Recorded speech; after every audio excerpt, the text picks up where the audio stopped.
Hello, everyone. Thank you for joining me today on Small Talk as I speak to Shri Sudhin Chokshey, ex-MD and CEO of Gruh Finance and Executive Director Designate, Bandhan Bank. Sir, thank you so much for taking the time out today and agreeing to speak to me. Thank you, Amit. Nice meeting you, and thank you to all the participants who have shown interest. Thank you, sir. Before I start, I wanted to remind the audience that we will have a Q&A session at the end of this chat. You could either type your question in the questions section, or you could click on the raise hand icon that you see on the right side of the screen. Sir, if we could start from the very beginning and very beginning of your journey at Gruh. If I know this right, you started at Gruh in the mid 90s, and Gruh probably wasn't even in the best of the shapes then.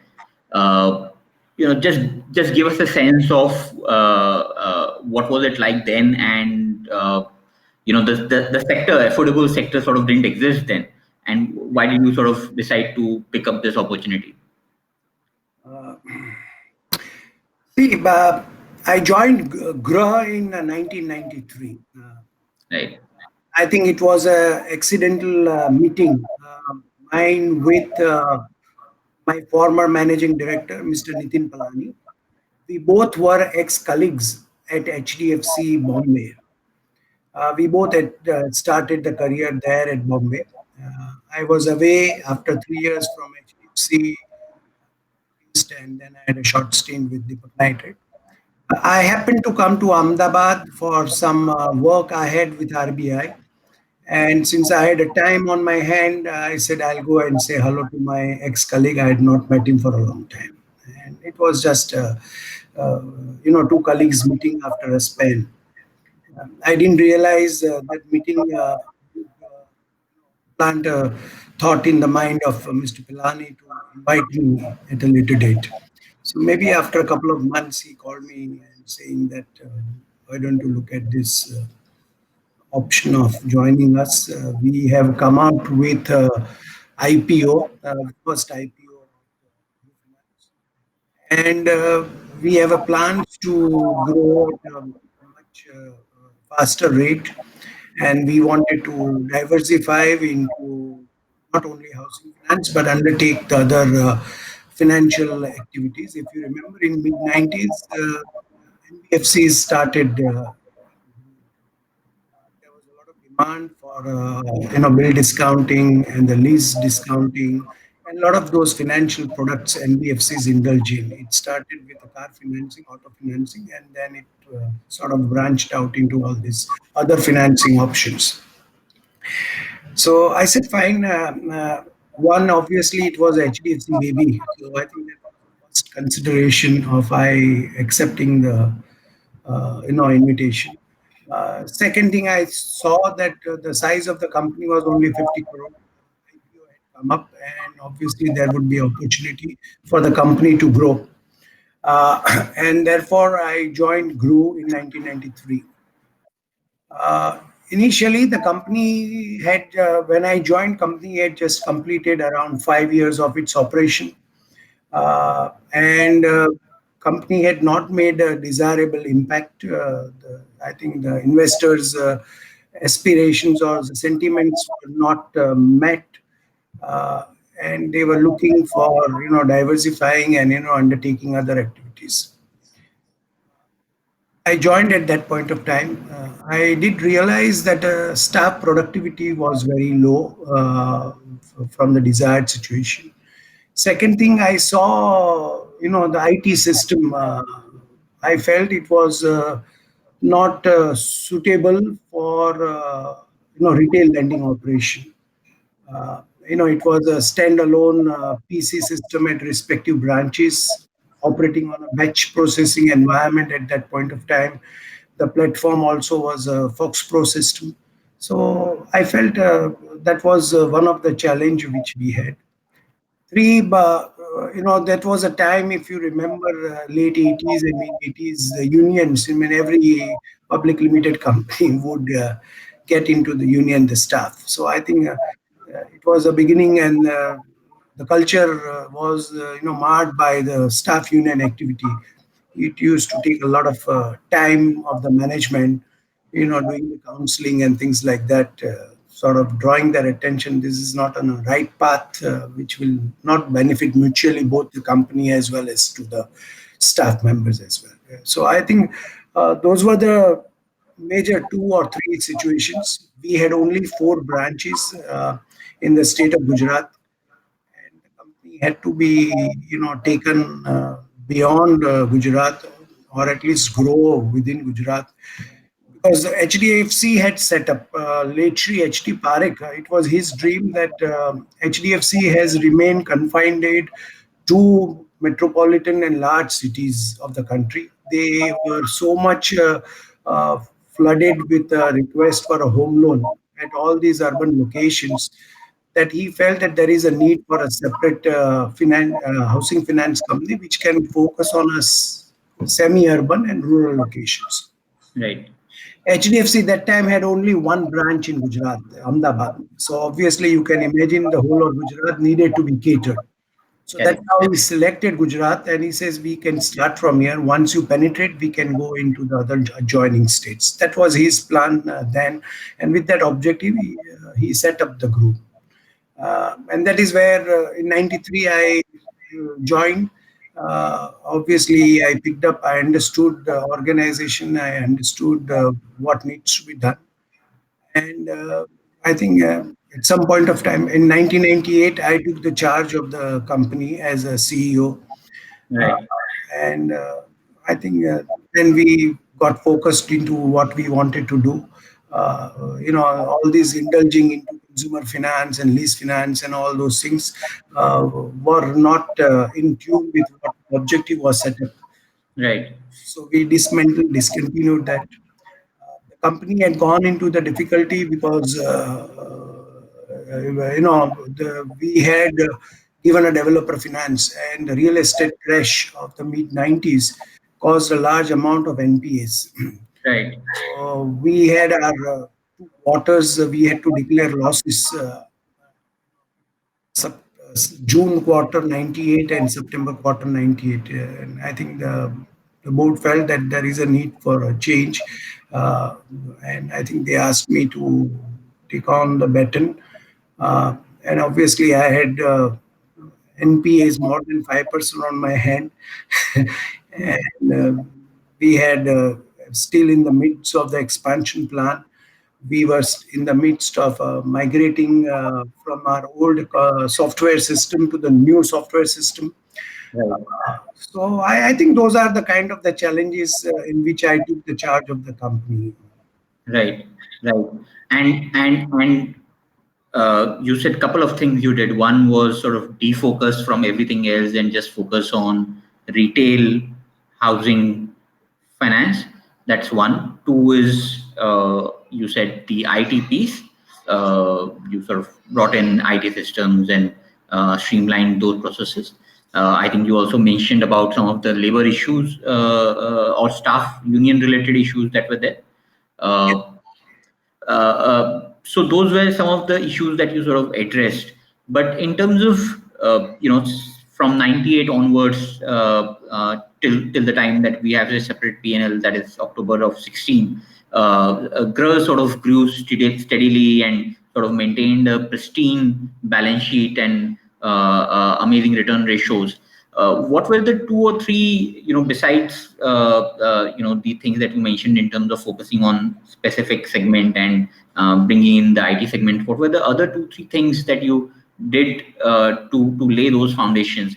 Because the segment that you sort of catered to, the affordable piece, sort of it became the mainstream or the hot segment only somewhere around 2011 to 15 is when it sort of picked up. So in terms of credit assessment, for example, I mean, a lot of people used to call this segment subprime at that time, right?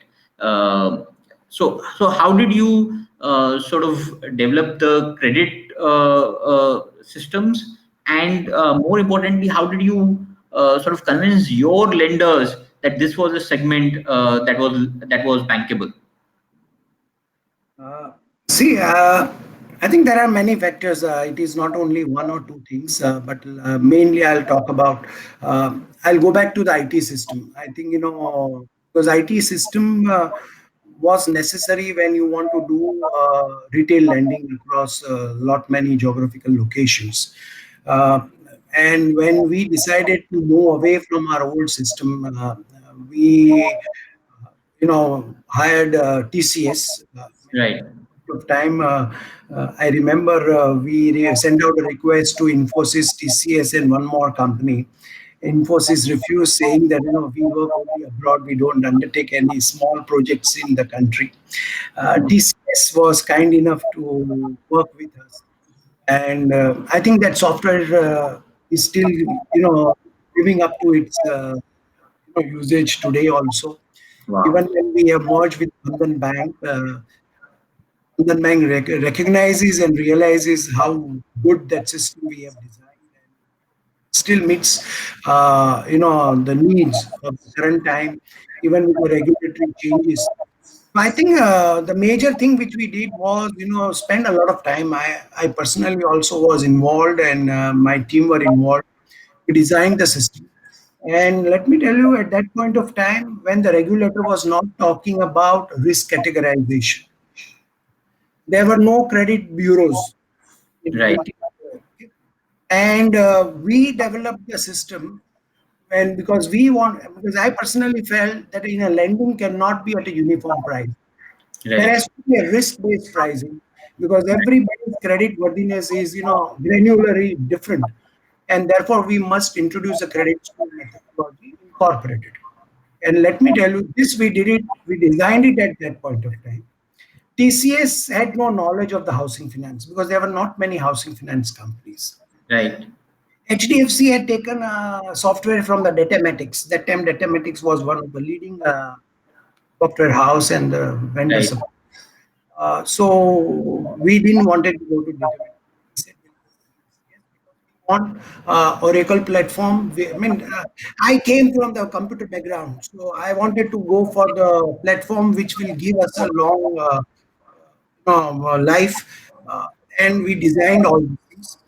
We incorporated this risk-based pricing into it, credit score methodology also into it. Uh, Right. I think that is a one major contribution, I would say, a strategic change which we made. And because of that software, we could just keep opening the offices without any, lesson. Right. To it, the software also enabled us to bring around some kind of a standardization, especially when you are dealing with a self-employed segment. Right. In self-employed segment, there are no documentary proof Right. available, and therefore there would be a significant amount of subjectivity will go into in assessing the quantum of the loan which you want to give it to the family. Right. And if you, even despite all the training and orientation you do, you need to discipline people that they are not missing out on some of the checklists, some of the parameters which needs to be gather the data in arriving at a credit decision. Right. So that software, the credit score methodology we designed enabled us to pick up each of those things, and Right. therefore, to large extent, Right. uh, standardization, despite the subjectivity, we could bring into through the system. Right. Okay, and that is why we were then ready to offer the product in the informal sector Right. where people were not having. So Right. I would say that the two things which made a difference when we started off in '98, we launched the formal product for the informal sector in year 2000. We branded it as a Gruh Suvidha Right. because we wanted to identify that product is slightly different than the standard home loan product. We wanted Mm-hmm. to have a differential pricing. The credit assessment had to be done based on the cash flow. There are no income proofs.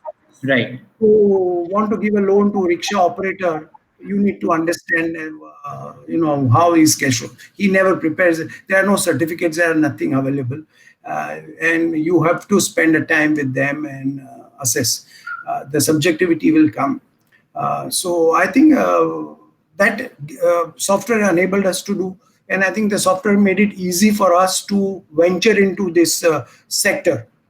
And you rightly said, yes, I remember that time when we used to lend, and when I would talk to the lenders, we had then when 2008, everybody would think that I'm in a subprime sector, and therefore there could be delinquencies. But we, knowing the risk which we have been taking, we had created the control system back within the team. The whole culture was that a recovery performance was given the highest weightage.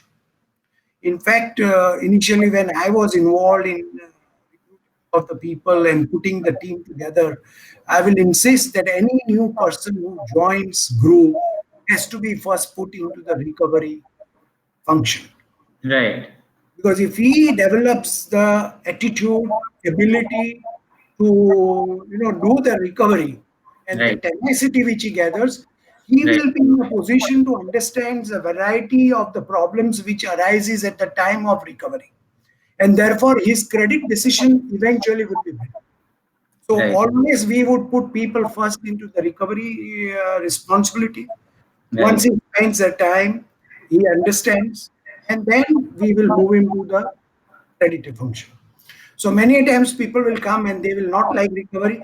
He Right. goes, he had no regret because we Right. know he has no tenacity to stay around, and therefore it is better that he has gone early.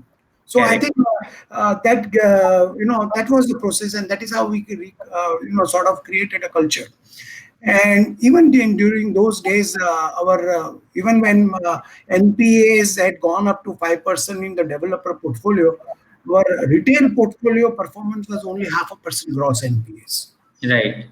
Okay, and therefore it was not very difficult, with a lender. But yes, the lender always doesn't buy any story. No lender buys any stories. You can't do any persuasion. I think you need an impeccable track record of the repayment, of what you do to them, and at the same time, as an intermediary, the performance of our loan assets also. So I think on a retail loan, they did realize that portfolio is a quality portfolio. So they used to give the money for us. Two banks had to meet their priority sector obligations, and Right. for they were looking for the clients from where they can lend the money. So I Right. think from the lender perspective, we didn't find much of the difficulty, uh, except the initial year when our NPA on a developer portfolio was high. But I was very clear, and I had sort of put the blueprint in front of them that this is not going to grow. This is going to come to an end. And I think what will grow is a retail portfolio. Please do not have a concern on that. Right. I Right. think NHB had an opportunity because they used to do our inspection every year, Right. and they were two heads, one as a refinance Yeah. body, and second as a regulator. So they had that data, and they knew how good we have been doing on the ground, especially on a retail front. So they continued to give us support, in funding also. Once Right. NH was coming, the other public sector banks like Dena Bank, Bank of Baroda, Bank of India, they all Yeah. had no hesitation in lending. So the Yeah. liability side, fortunately, we didn't face as much challenge. Right, right, right. You mentioned the consistency of portfolio quality that you showed to the lenders, and sort of that created a track record, which enabled flow of liabilities to grow. The other thing that consistency did was a huge amount of respect and fan following in the equity market, right? You know. Tell us, what made Gruh the most expensive financial sector stock in the world ever. How did you sort of how did you take that fan following? How did you take that pressure from investors in terms of the consistency of performance, etc.? First of all, I'm not responsible for making the Gruh stock so expensive. I think it is the people, the investors and analysts and the fund managers. They would willing to put that price. If you ask me honestly, I used to feel very very burdened, and you know, you people are very smart. You people can judge and exit, but I used to worry about the retail small shareholders who would buy at a high price. At any point of time, I always felt high. I remember one of the house wanted to cover, and at that time, after understanding and knowing and everything and whatever it is, they came out with a research report. I forgot the year, and they put that a buy on at 154, and that time my price was around 100 or 112 or 115. And I picked up the phone when I saw the copy. I said, "What are you doing? This is." So I used to personally feel very very responsible, because small shareholders, if they burn fingers, I think that is not very right. Because anytime the price goes down, I think they get hurt very very. They Right. don't do the amount of due diligence or understanding or interaction which you professionals do with us. So I used to worry. It didn't flatter me, and I Right. felt burdened all along. Right. So but The- what happened that I would feel that based on what I interactions I have gathered from large number of investors, both domestic as well as foreign institutional investors, and the people who will come and meet and talk. What I got a sense is that one, they liked our transparency. I Right. think we were upfront very clear. I didn't beat around the bush. If it is bad, it is bad. If it is good, whatever it is. Uh, Right. Shy away of accepting whatever the state of the situation was. Two, I didn't promise anything, honestly speaking. I remember, when Mahindra started a housing finance company, Mahindra Rural Housing Finance Company. Right. And one of the analyst or a fund manager, I don't remember, and he came down to my office and he told me that Mr. Choksey, Ramesh Iyer, the CEO of Mahindra Finance, has made a statement that he's going to build housing loan assets of 5,000 crore in 3 year time. Right. Choksey, you are going very slow. You Right. have built 5,000 crore. So what is going to happen? I said, see, I don't look at my competition. I Right. look at my work and my customers. Right. I only know it is not easy if you want to maintain a good, clean, quality growth. Uh, it cannot just happen that way. Right. And certainly not in a housing finance in 3 years' time that you build up a 5,000. Right. He's going to do. He has a big name. I wish him all the good luck, and I am not in race with him. He can go ahead of us. I'm going to move at my own pace because this Right. cannot happen. Right. Anyway, after 3 or 4 years, the same gentleman happened to come back again. And he told me, Mr. Choksey, I hold my ear. I'm sorry, you were right. It doesn't happen. And I think you have proven. I said, see, we have moved, we have grown in this 3 or 4 years' time, and still my quality of the portfolio has remained intact. Uh, Right. Whereas the other players were not able to do it. Even Right. today, NHB has given license to 100 HFCs. Right. Out of these 100 HFCs, how many of them have crossed 1,000 crore?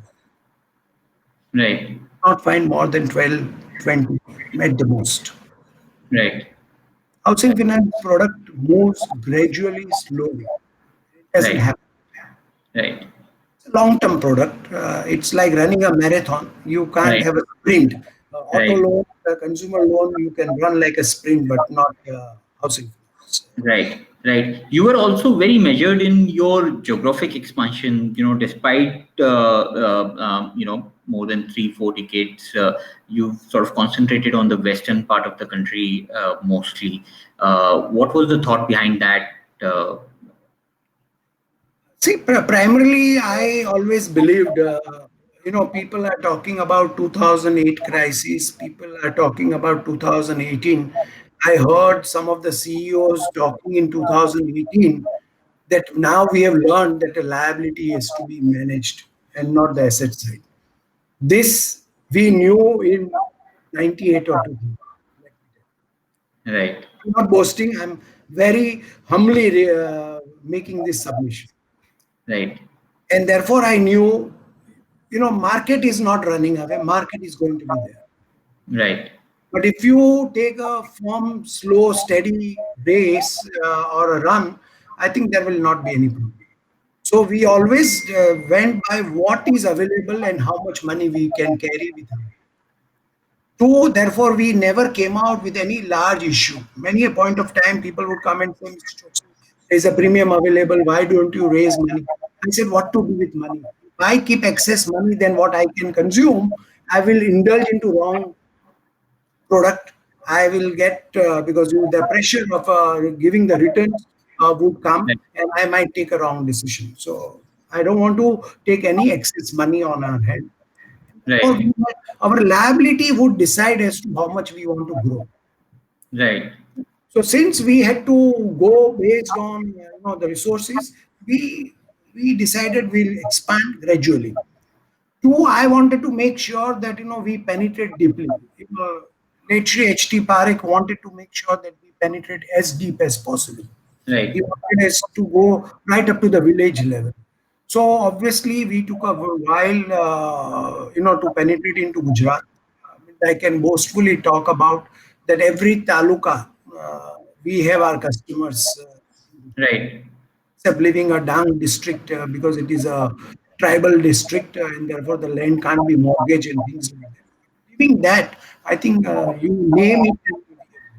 So we wanted to replicate the same thing we have largely done at Maharashtra, and therefore it took a time. Like you look at Madhya Pradesh and whole of Western Madhya Pradesh, I think has been penetrated right up to every district and every taluka. Right. I think so. We took that path, and I think it has paid off. Yes, in terms of the size of the balance sheet, probably we might not have gone up to 50,000 crore and things like that. But I think what happens is that the quality remain intact. Right. Right. And one more thing, I always felt as an intermediary, I have to make a profit out of the spread Right. to meet my expenses. I have to provide for my credit provision. I have to have a profit for my shareholders. Right. So I think the expenses we kept a very tight control on the expenses. Right. You will look at our figures, my non-interest expense ratio, because I used to tell my team the only thing which is within our control is a non-interest expense ratio.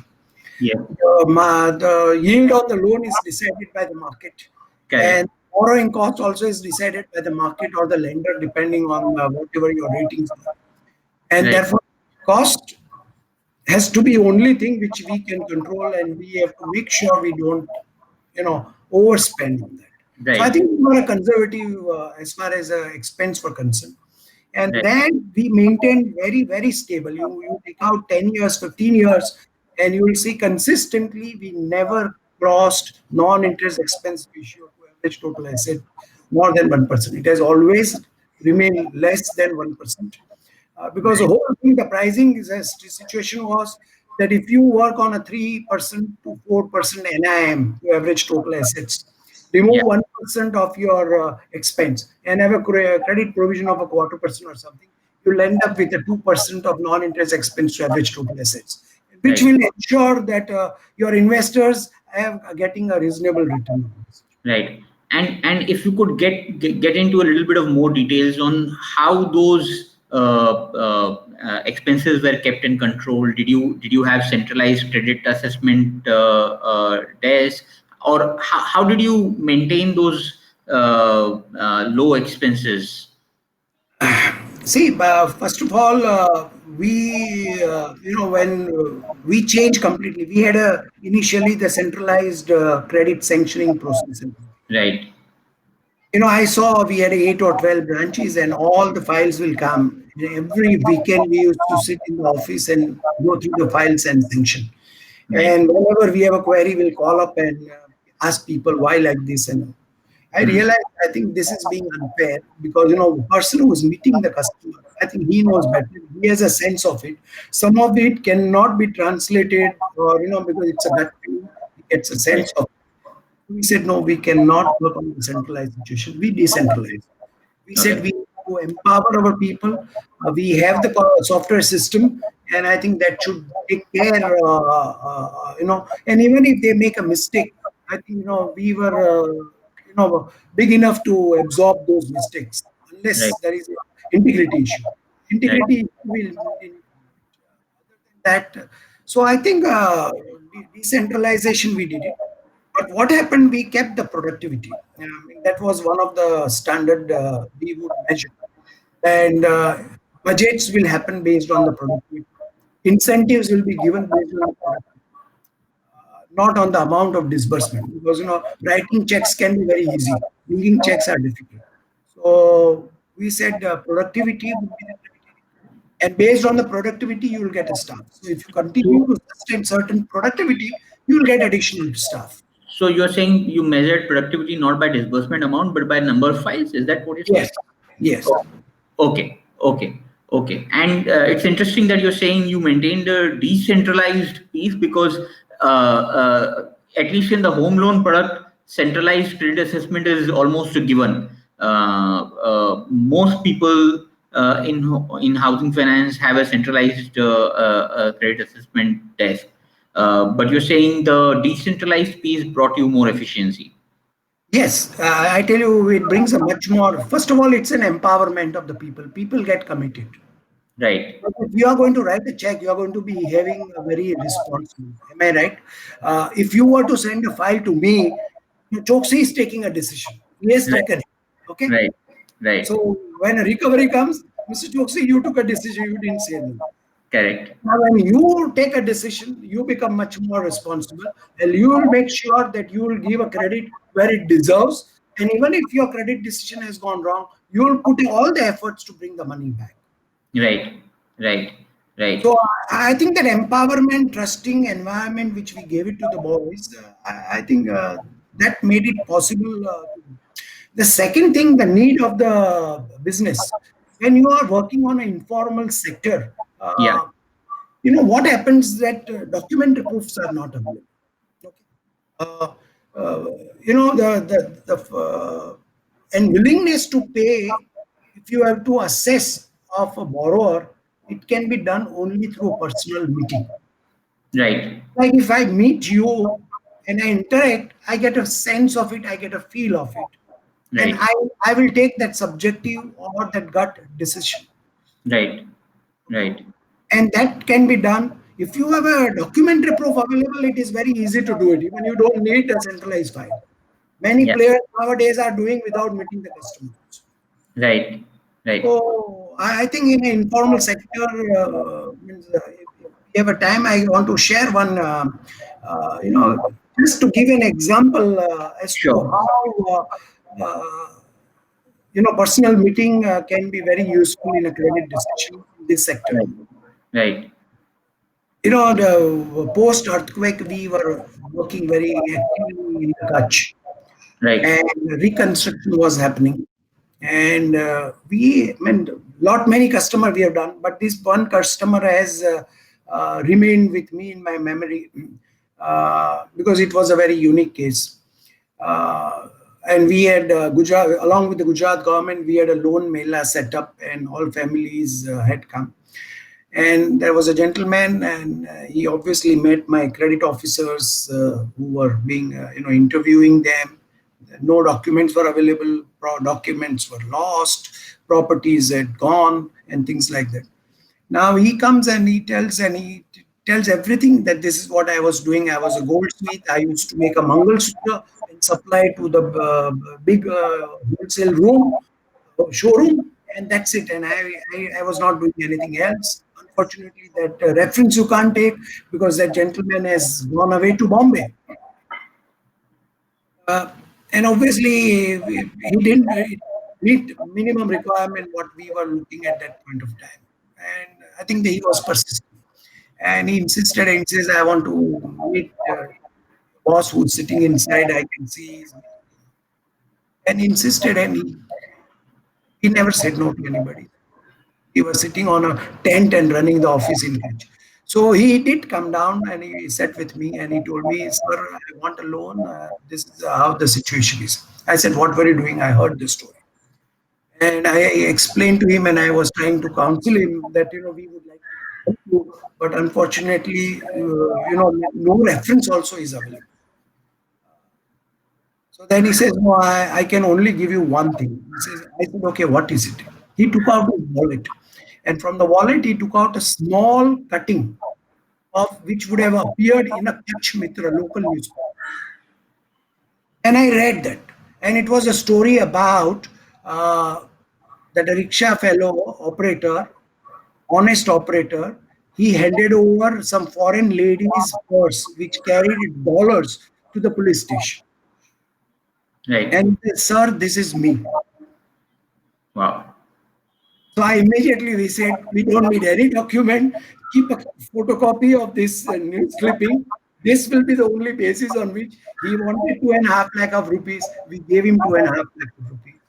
Right. Believe me, that loan didn't go bad. Right. Right. But amazing story, sir. But that kind of credit assessment brings that element of judgment, and it over a period of time, during cycles, you will see some ballooning here and there. However, Gruh never saw, even in the worst of the cycles, the NPA never really shot up. That indicates a certain some underlying theme, and that is the thing that I'm trying to get to. You're saying you didn't have a centralized desk. You probably had standardized processes and systems, and you probably had the right incentive structure. But how do you maintain that pristine balance sheet even in the adverse times, right? Even in situations like this, Gruh has maintained those pristine balance sheets. How does that come about when in a situation in which discretion is involved? See, as I told you, any credit evaluation has a two fundamental, pillars. One is arriving at a repaying capacity, and second is a willingness to pay. Yeah. I'm sorry to say that most of the players have reduced the focus on the willingness to pay. Right. Okay. You and I get a SMS every day. You get a Right. 5 lakh loan and 100. Right. Without meeting me, people call up. So I think the willingness to pay is very, very important, in my opinion. At least 50% of the weightage must be given to willingness to pay. Right. And I think if you can judge a willingness to pay, Right. uh, even if the capacity to pay gets disturbed Compromise. or uh, any problem comes, the willingness to pay is there, very strong. Yeah. I think people will come back and pay. So I Right. think internally, I emphasized a lot on the willingness to pay. Right. That is why I shared that particular incident with Absolutely. you. That Absolutely. willingness to pay is a very, very strong. I think your credit will not go. Unfortunately, with all these artificial intelligence and data analytics and everything, Right. willingness to pay is not being judged. Second thing, I personally believe when we both interact, you Right. know, a lending business is primarily a business of the trust. Right. Now, when does a trust get established or get built? It is only when we both interact. Right. And once you do that, I think the obligation, the burden increases on a borrower. Right. Then he has trusted me and I need to honor my obligation. Right. Right. But when a loan is given on SMS or on a phone call, he knows today X and next day Y, the other day Z, somebody will give him the money. Right. There is no moral obligation being. Right. I think that aspect is minimizing over a period of time. Right. Uh, And I think if it disappears, I think people will accept that there will be certain amount of credit. Right, right, So I think this culture we have created. And second thing, as earlier I mentioned, the recovery performance was given the highest weightage. Okay. right, And the third, as I told you, we would put people first in the recovery. So they would know what problems arise. And therefore, I think at the time of credit decision, they can weed out which are the customers who can be given the loan or who cannot be given. I think this is a whole thing. The culture gets built over a period of time, and I think that is how it has happened. Uh, I think more and more people who come from outside with a different baggage, I think they tend to sort of disturb that culture. So I have always preferred when we used to do recruitment, take people fresh from the colleges or from the institute. okay. Then you can build a culture. Got that. Got that. The other thing that Gruh sort of stayed away from a lot, besides the developer loan, was even the lab segment. You know, as the industry sort of exploded and the hyper competition resulted in significant pressure on spread in the mainstay home loan product, people sort of moved significantly to the lab side of the business. Uh, what are your thoughts on that? And you know, did how did you sort of manage to stay away from that? See, the LAP product, loan against property, it is considered to be the high risk product. No wonder the regulator keeps higher risk weight on that portfolio. Uh, we decided internally that we will not have exposure more than 10% of our total retail loan assets. So that is an internal cap. I think it's a part of the risk management because we knew we do not have a control on the debt lending. You have a property, but what happens, the end use of the money is into his business or he can do for whatever purpose. We have no control over it. And therefore the LAP can come under a difficult situation if the business cycles, because primarily most of the loans, LAP loans, will go for the business expansion or for the working capital or whatever. And if the business goes through its own cycle and difficulty, I think there can be problems. I Right, think we knew the product is risky. Since market was doing it, and somebody walks into our office and we can't offer, so we kept it and we kept not more than 10% of our exposure on the lab. right, right. Sir, the last decade has seen, till about 2011-12, Gruh was probably the only significant player sort of focusing on this segment. But the last decade has seen a significant number of players enter, and government supporting this sector, uh, and the competitive intensity sort of heating up quite a bit. Uh, However, the last 2 3 years have seen, with the starting of the IL&FS crisis, etc., significant consolidation happening in this. How do you see the sector sort of emerging out of this situation, and what are the key takeaways that entrepreneurs and investors should have out of this? See, let me first of all tell you this affordable housing terminology has been wrongly interpreted or used by various stakeholders as it suits them. And somebody says affordable housing is 40 lakh crore property, and I think that is from developer to developer and from policymakers also. Even till 2008, we never had a uniform definition of affordable housing. I remember NHB used to refinance affordable housing where the dwelling unit size is 40 square meter. RBI in its guideline for ECB had mentioned about 60 uh,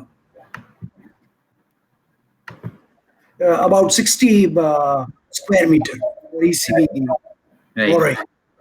Uh, Ministry of Urban Housing had come out with some super built up area and various definition.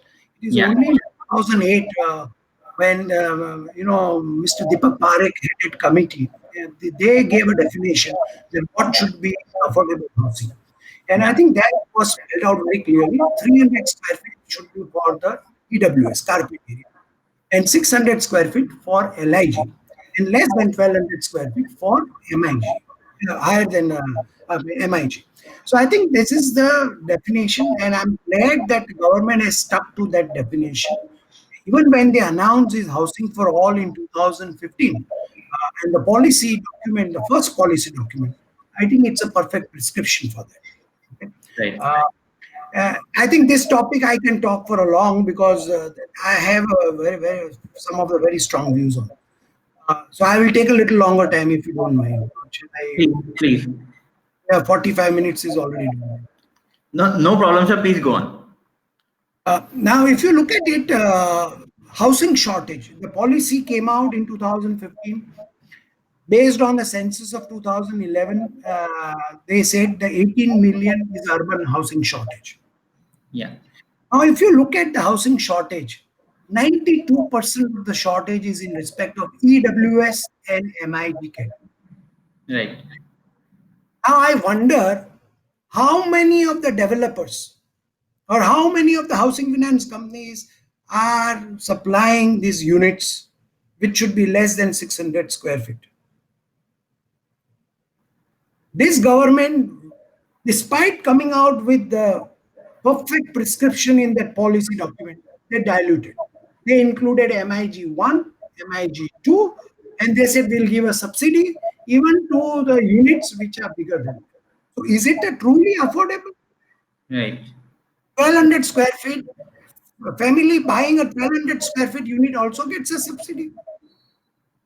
Right. On one hand, you took away gas subsidy, and you are giving them the subsidy for buying the house. Right. Point is, truly affordable supply. It is a paradox we are living in.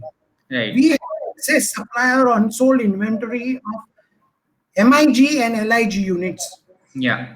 and we have no supply for EWS. Right. And the Right. shortage is in respect of the EWS. Right. So what you're saying is that industry is not really addressing the huge demand from a particular segment, and is instead concentrating on the larger ticket segment.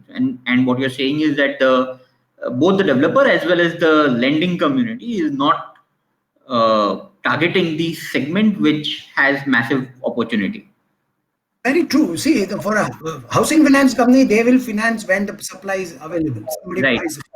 The point, therefore, is that creating 100 HFCs, NHB, after the policy came of 2015, they issued a license to 100 HFCs. Now, what they will do? They all thought affordable housing, 18 million units, and people came out with certain number of investments in running into $1 trillion investments and blah, blah, blah, and nothing. Where is it? Right. It will Right. not happen. You need supply to be created for EWS. In fact, that's why you saw what happened recently of the migrant labor. Right. The problem of a demand is for the migrant labor. Right. We need to create a housing for that. Then these problems will not come. If you Right. go back in the history of Bombay, when the mills were set up, they created a chawls Right. closer to the mill, your Parel area and Yeah. all the area, because they were closer to the place. And the Yeah. chawls were typically created. There was a compound, the families could have a common compound to play, and they had a small dwelling units. Yeah. Now and most of these labor were the migrant at that point of time, but they got a permanent status of staying there. We need to create, and the shortage is there. Right. Second point I want to highlight, which many people overlook or don't look at. What is this shortage? 18 million. One, I gave you the figure according to the segment wise income segment. Second thing, how the government has taken, they said out of 18 million, 15 million is in respect of congested housing. So it is not that housing is not there, it is a congested housing. I'll share with you what is congested housing. 2 million is in 2.5 million is in respect of obsolete housing. and only 500,000 is in respect of homeless people. This is Right. how the households have been defined in the government. Now, what is congested housing? According to the social norm, a married couple should not be sharing a room with a child more than 12 years. Okay. So, where the families are sharing a room, a married couple sharing a room with the child more than 12 years, it is considered to be a social congested housing. So, it's a desirable that we must give a decent living. So, 15 million is in respect of those families. So, they are staying, they have a roof on their head, but the desired living is not. Now, when we can provide a desired living, when the income percolation will happen. Income percolation will happen when GDP will continue to grow in excess of 8% for a 5-year, 7-year, 10-year run. That income percolation will happen. Absolutely. He is Absolutely. not going to come out today just because you are offering a subsidy that he will going to buy the house. Absolutely. There is Absolutely. obsolete housing. Obsolete housing is not the properties which are more than 80-year-old. Yeah. Now, in Bombay, how many properties are there? More than 100 years. People are living, people are renovating them. Right. Right. They don't want to get out of that Bombay South and they will still stay there. Right. So I think the housing demand will come only from migration because the rural migration is taking place at an urban location. In the last 10 years, I think around 100 million people have migrated to various urban locations. And that is creating a demand. And if it is not affordable to them, they create a slum. In the next 20 years, approximately 300 million, these are all government figures I'm talking. 300 million people will be migrating to urban locations in the next 20 years. The problem will become acute. So demand is coming primarily because of the migration at urban locations. Right. Right. You. And therefore, I think the demand will unfold gradually, slowly, and not the way you are talking about. The hyper growth will not happen. You don't need 100 HFCs to cater to that. Right, right. Interesting. You mentioned about income percolation, right? And in this period of crisis, when income is actually going down, people are losing jobs. There are salary cuts all over. How do you sort of think that the consumer behavior will change, and how will the demand get impacted, and how will real estate prices, real estate developers, and how affordable housing finance companies, how will all of these players in this ecosystem behave on the other side of the crisis? I think the things will move slowly at a slower pace. Uh, I think it is not going to be all dooms as and pessimistic as many people have been talking about.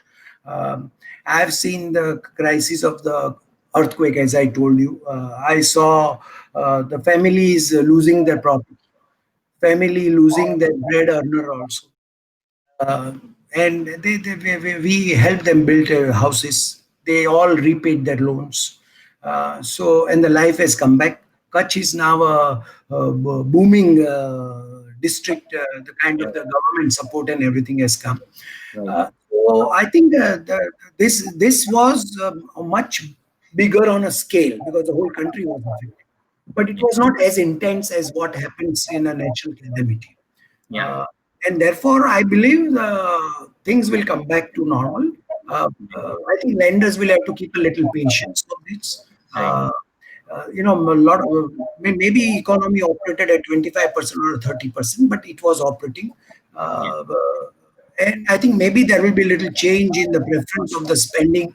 There will be change in the preference for even housing also. But I think the people will get back to the normalcy. I think earlier than what we are fearing. Uh, Maybe for some time, maybe for 2 quarters to 4 quarters, recovery can remain under stress. And I think we'll have to keep patience.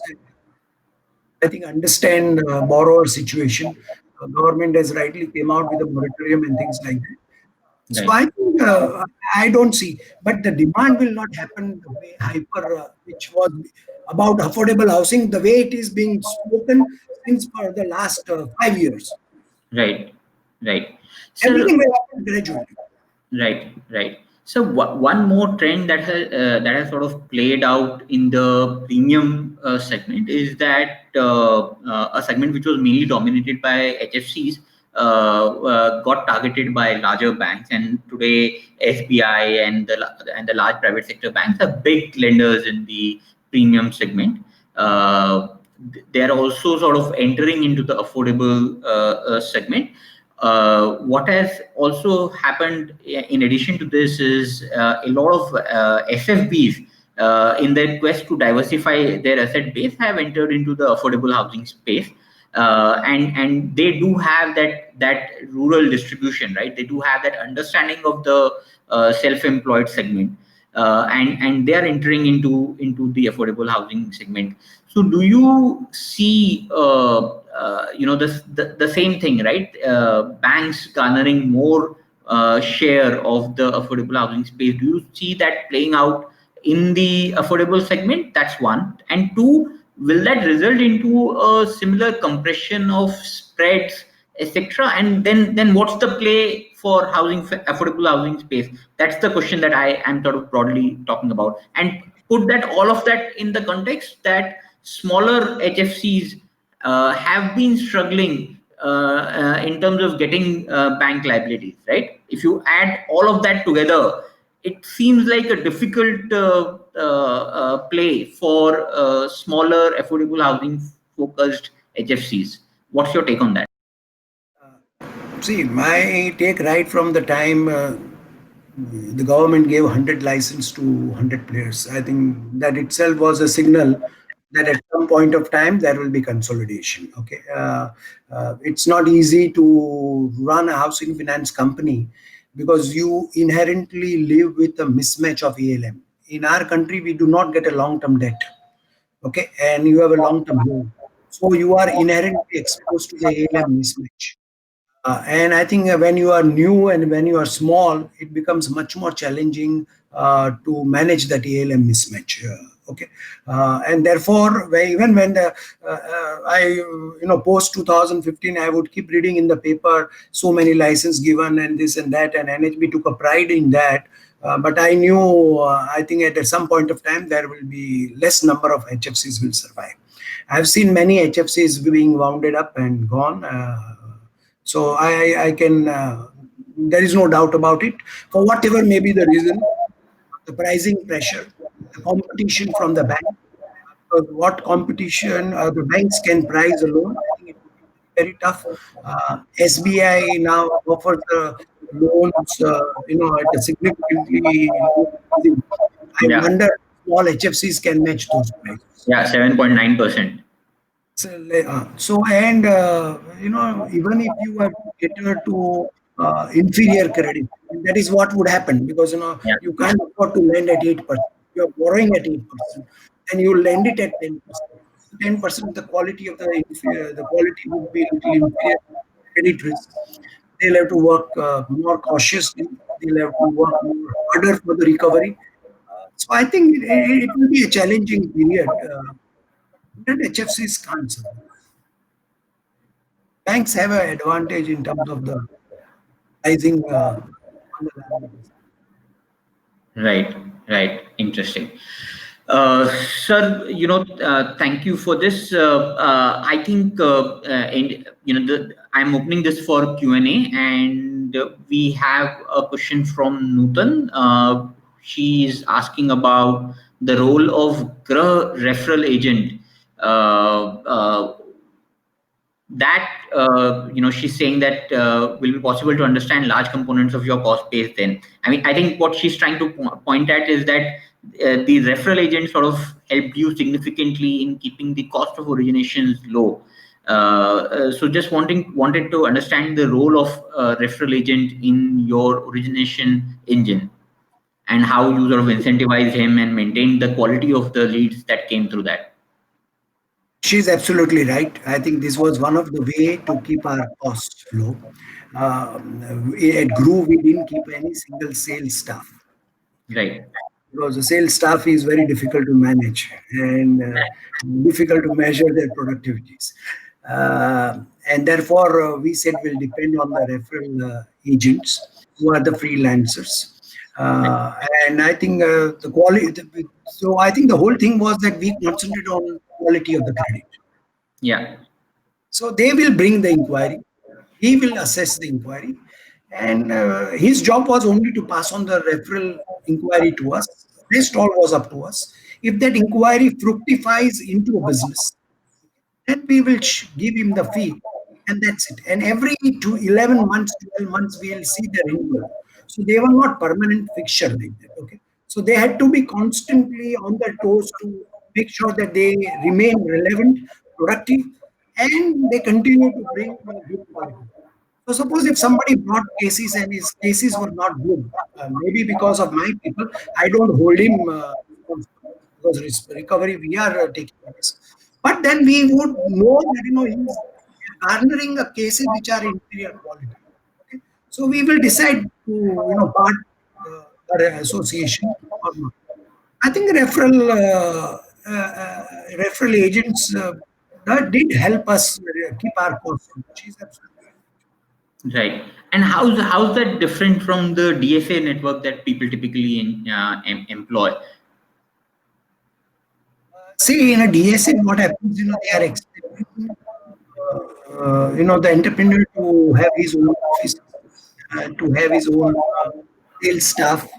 They- These are the things they expect to do it.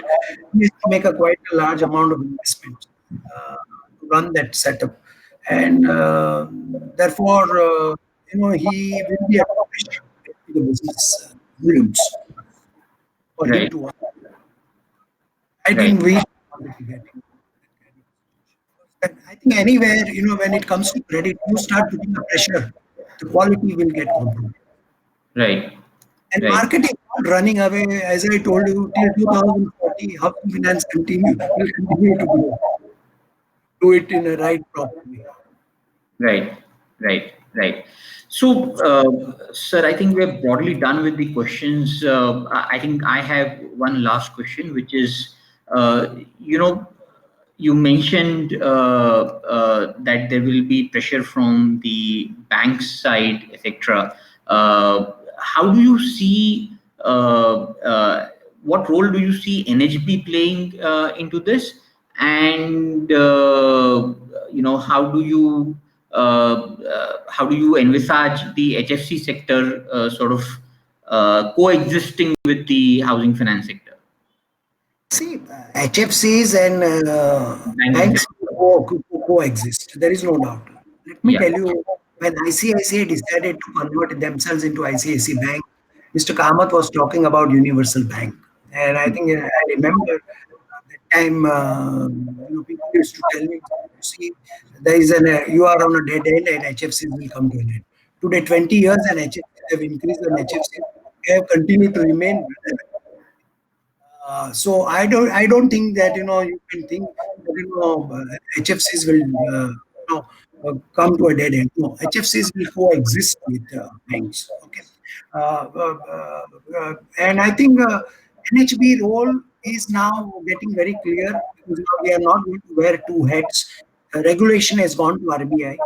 Okay. HFCs continue to play the refinance role, and they have been providing refinance to banks as well as HFCs. So various government programs and things like that. So NHB will also continue to play the role, but now they will wear probably only one hat, providing a refinance. Right. Because they are in a position to raise, international agency money, low cost fund from ADB and IFC and all other things. So I think they will continue to. Right. Right. Right. Great, sir. It was a pleasure talking to you. Thank you so much for taking the time out. Thank you so much. Thank you.